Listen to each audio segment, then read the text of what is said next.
జగిత్యాల జిల్లా కొండగట్టు ఆంజనేయ స్వామి ఆలయంలో భక్తుల రద్దీ కొనసాగుతోంది. తెల్లవారుజాము నుంచే స్వామివారి దర్శనానికి భక్తులు క్యూ కట్టారు.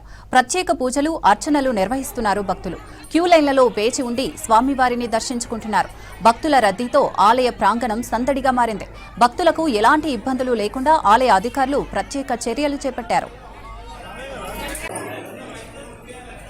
జగిత్యాల జిల్లా కొండగట్టు ఆంజనేయ స్వామి ఆలయంలో భక్తుల రద్దీ కొనసాగుతోంది.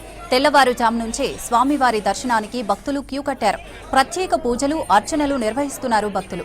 క్యూ లైన్లలో వేచి ఉండి స్వామివారిని దర్శించుకుంటున్నారు. భక్తుల రద్దీతో ఆలయ ప్రాంగణం సందడిగా మారింది. భక్తులకు ఎలాంటి ఇబ్బందులు లేకుండా ఆలయ అధికారులు ప్రత్యేక ఏర్పాట్లు చేశారు.